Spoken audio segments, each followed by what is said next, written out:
Good morning guys. Ngayon nga pala ay magsa-sizing ulit tayo ng ating mga trailings. Nasilip ko kasi kanina kaya biglaan lang napasizing kami. Yan, iinis na natin, natanggal nyo muna yung mga halaman. 200 pieces kasi yun nandito. Bigla na pagsilip ko, nakita ko ang layo na nung iba tingnan nyo guys. Yung iba half inches pa lang, tapos yung malalaki almost 2 inches na. Meron na nga 2 inches dito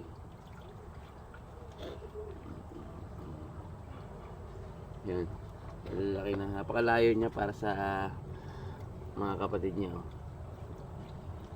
kaya bigla sizing tayo.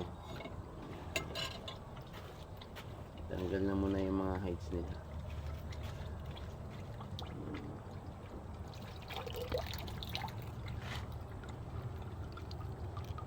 Hindi na kami mag-sizing guys.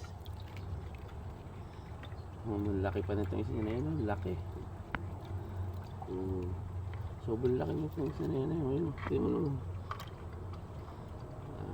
Mahal ka kasi yan pag-sizing para hindi mababansot yung ibang kapatid.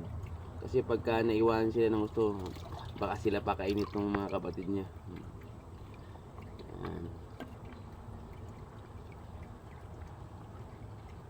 Maliliit pa ng iba kawawa. Mga ganyan nahihirapan na yun. Laki grabe.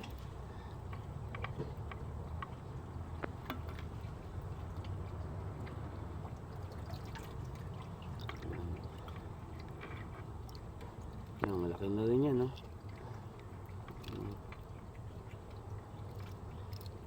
2 inches na ito. Malaki. Matagal-tagal ko na rin kasi hindi nabisita itong tab na to, kaya nagkaganyan.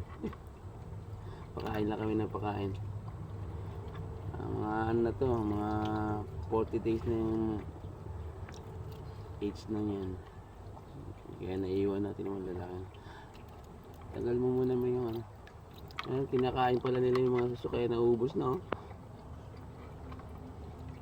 tingnan nyo, ito yung nangyari sa mga suso ubus nilang may right snail yan.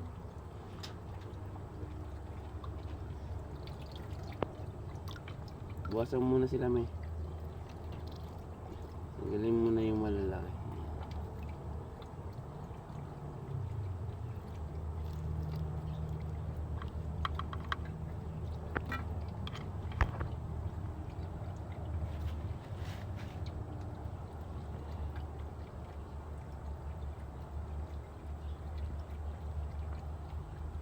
Expert na tong breeder na to lalaki nila guys. Bitawan mo yung kapatid mo. Yan, ganyan na kami mag-sizing guys.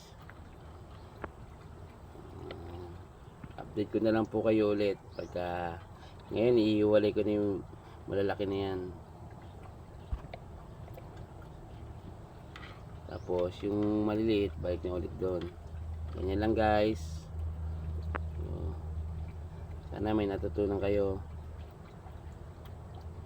Salamat po.